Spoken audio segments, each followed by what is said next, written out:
Hi everyone! It's me again, your Miss Mellow. So, ayan, samahan nyo akong i-experience ang aking self-photoshoot. O, di ba? So, self-photoshoot. Tama ba yan? So, ayan, nagpabook ako ng session dyan sa may Beyond the Studio, sa may Monumento. Malapit yan mga miss sa SM Grand Central along the LRT sa may Pure Gold siya mismo banda. Alam mo yung unlimited wings, chicken wings, dun siya, katabi niya lang din yan. So, ayan na nga, nagpabook ako dyan mga metro online kasi ang dami ko talagang in-inquire ng mga studio, ganyan, sa online, kung saan malapit, kung saan maganda. Actually, nagdadalawang isip talaga ako kasi diba laging naulan last time. Buti na lang talaga, thank you Lord, mainit nung Thursday, sobrang init. Then, ang tagal ko mag-decide kung i-go ko yan. Bandang ano na ako nag-book hapon na rin yan. Kaya ang nakuha kong session is alas 3 p.m. na siya. So, napag-desisyon kong dyan na lang kasi bukod sa malapit sa amin, mas mura siya compare sa iba. Then, meron din siyang mga maraming packages na pagpipilian mo. Ang kinuha ko naman dyan is yung 30 minutes session.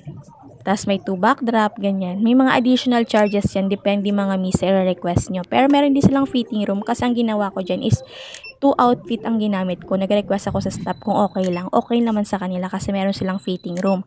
Yung iba kasing ganyan, yung mga self-studio, photoshoot, ganyan. Wala silang fitting room kasi na-try ko na before yung ganyan family. Wala talagang fitting room. Lalabas ka. Sa labas ata yung nila parang CR. Then, yung kanila kasi nasa mismong loob. Ang gusto ko talaga, yung sobrang gustong kong gawin is yung may photographer. Nag-inquire na ako pero sobrang mahal. Grabe, ang mahal-mahal. Pero maganda. Maganda yung kalalabasan. Kaso nahihiya ako. As in, sobrang shy type ang inyong Miss Melong mga mi.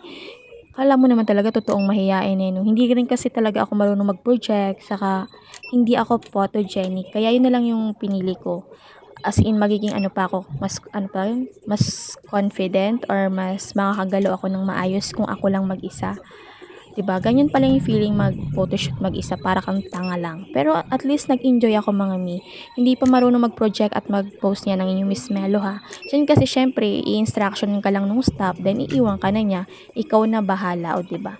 Actually, yung video ko na to, late na ako nakapagpaalam pang second session na siya nung 30 minutes ko. Yung unang 15 minutes na naka-color block ako, hindi ko siya na videohan kasi nga nakalimutan kong manghingi ng permiso kung okay lang. Kaya hindi na ako nag-video nung after 15 minutes na lang.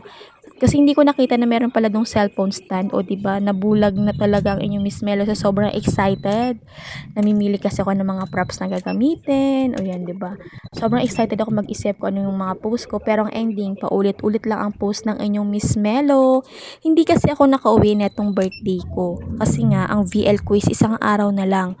So anong gagawin ko para makapag VL ng mahaba? Absent na naman sana ako, kaya lang sabi ko hala baka umulan, saka na lang ulit ako uwi after na lang nang hindi na nag-uulan. Hindi naman pala nauulan neto, sayang naman, dapat nag-leave na lang ako. O di ba, nang hinayang pa ang inyong Miss Melo. So nahirapan na huminga no, hinihingal na. So, ayan, be yourself lang habang nagpi-picture dyan mga mi. Visit niyo yung ano nila, yung studio nila, sobrang ganda, as in, sobrang ganda. Tapos yung staff dyan, yung bantay, si Baby Girl, o Baby Girl na lang, ang ganda ng mukha niya, as in, sobrang ganda. Ano siya face card. Tapos, ano siya, pag ngumiti, super maganda siya, o 'di ba? Ang ganda-ganda talaga. Sana all maganda. Then, maarte lang yung Miss Mela, pero hindi naman siya maganda.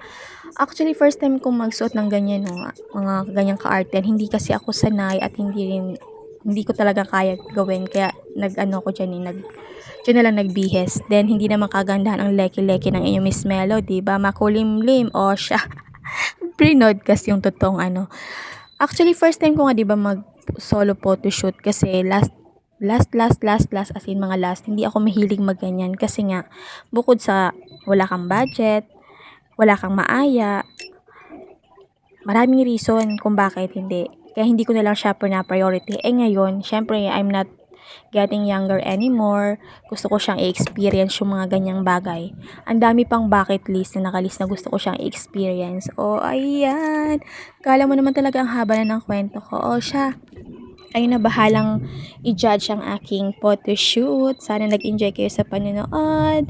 And God bless everyone. Dahil nga birthday ko yan, kaya ginawa ko yan. So, happy birthday to me. O, diba late na. O siya, thank you ulit. Bye-bye. God bless and enjoy. Thank you for watching.